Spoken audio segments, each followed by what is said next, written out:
How's it going, guys? It is a very warm day out today. Out doing a little bit of product review, enjoying the sort of wilderness out here, and this is the drier part of the Oregon State, the BLM, and wanted to touch on a little bit. I wanted to say thank you to all the new subscribers out there. I got to meet Urban Prepper here locally in Central Oregon when he was vacationing. Go check out his channel if you haven't heard of him. If you guys are longtime followers, you know I go back, way back to very sort of just self-reliant preparedness videos. And that's where a lot of my gear, backpacks, flashlights, all that stuff stems from. And inevitably, I always get a few questions, and I'm going to kind of address it here. One is, how do you get into being a YouTube reviewer? I get that probably mostly from some of my younger viewers out there. I never contacted businesses originally. I was originally contacted, and it just has snowballed into that. But I've always stuck with sort of two rules. And every time I'm still to this day approached by the company, I'll put in maybe copies of emails that I have with them, is they ask me, hey, we think you would be perfect to review our product. Nowadays, a lot of subscribers, honestly, or YouTubers, influencers, are just being outright paid for their reviews. I don't do that. I just accept the product in return for the review, and honestly, some reviews I've done in the past, I'm only borrowing the product and then giving it back to the company. But inevitably, when that first email comes in, there are two rules that I give them. And one is, it's going to be an honest review. And I know that seems silly, but a lot of people, like every magazine you open up, is full of advertising. In fact, I don't buy magazines anymore because they're nothing but advertising. Those advertisements help steer the products that show up in their reviews, and I just don't trust them 100%. It happens with backpacking, motorcycle magazines, anything like that. And so you always have to be leery about that, and you got to know that when some backpacker magazine picks the top 10 tents ever, there's probably other manufacturers that they didn't even consider or test because they're not involved directly in the magazine. So as far as a reviewer, an honest review is key. It's, I think, the only reason I've gotten the subscribers I have. The other funny question I get all the time is, how do you become a famous YouTuber? Well, if you look, I've only got 34,000 subscribers, and I've been doing this since 2007 I started this. So don't do what I do. Post all the time on a good schedule and stick to one theme.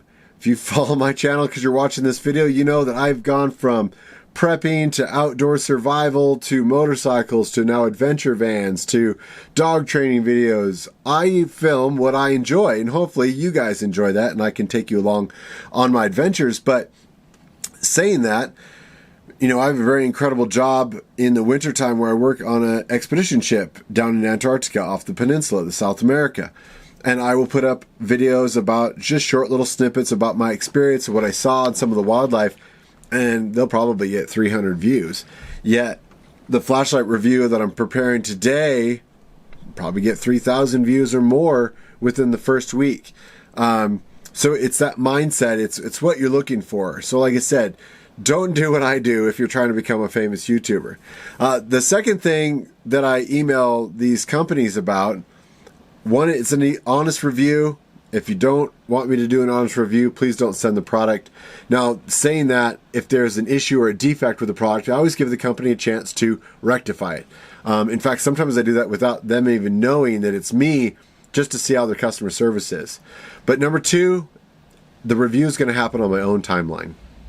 And that's difficult for a lot of companies because they have either sales coming up or deals coming up. If you guys, I'm sure, look through your subscriber box, you'll know when the next Olight review sale is coming out, because there's going to be 20 different YouTubers that were sent Olight flashlights. They're going to be marketing that week, and they probably only had it a week where, I let it slip. I keep reviewing it. I keep testing the product. I've got products that I've tested for over 2 years that I'm still getting ready to do a review on. I try to do follow-up reviews as well on the Maxpedition gear. Some of the earliest backpacks that I was doing was the old Maxpedition And, you know, when it fails, I let you know. In fact, I have one today that I was just going to take a picture of. I wasn't sure I was going to make it an entire video. I've got it back here. I'll put in a quick clip. My Maxpedition Nunatak, my little baby sort of man purse that I've been using, is pulling across, the stitching is pulling out here on that single band. Where my Kodiak, the very first Maxpedition I ever owned, that I've overweighed, I don't know, countless times, is still going strong. So, yeah, you have the chance of defects and things like that, and I try to convey that to you guys. And in fairness, you need to test the product long enough to see if you can find a failure. You know, opening boxes about a brand new shiny something is not going to tell anybody anything about the product. And yet you'll get 2 million views about opening up an air fryer on YouTube. So I'm going to keep doing what I do. I get this question a lot. You know, how do you become a YouTube reviewer, a gear reviewer? How do you get to test this stuff? And I think just over the years of just creating a reputation, knowing that I've used the product, I've either tried to break it or I have broken it. And I work closely with some of the companies that, you know, give me that gear to hopefully then you guys and myself don't like wasting hard-earned money on stuff. You know, some of the stuff on Amazon is great. Some of it's not. It's just not worth it. And I've got some older review of products that, you know, if you treated it too harshly, it's probably going to break. You know, so you need to, I'm not going to throw flashlights off a 10-story building because I don't think that's an intent of use for that product, but I'm definitely going to put it to hard use. You know, between Wildland Fire and guiding in Antarctica, I think I have a pretty good classroom for testing gear in its extremes, but so I don't need to do all those little fun tests and throw things in freezers to see if it still turns on after you freeze it, because realistically you're not going to do that. You know, you trust in the company, they've got good products, and you talk about it and you share that knowledge over the time. If you guys watch Urban Prepper's video, we did an old school EDC dump. Stuff that's in my pockets. Have you seen how, I'll put in some pictures, how worn my Leatherman is? Have I done a video about this? I don't think I have I? I think I intended to. The Leatherman Signal, their outdoor one. My lighter bro is supposed to be black. It's like brushed silver because I wear it so much and it's in my pocket all the time. So that's what you look for. If you scroll through Instagram and you see those beautiful, pretty knife porn pictures of all their little flashlights and things, look at how much wears on it. Those just sit in a drawer. Those are pretty for Instagram. Those are not meant for hard use.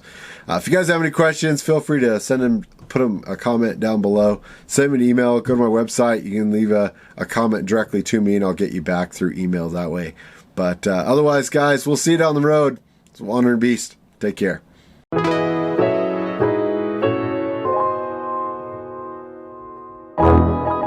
Thanks for all the love and support. You guys are amazing. Please like, share, and subscribe. Follow the adventure on social media, and we'll see you on the road.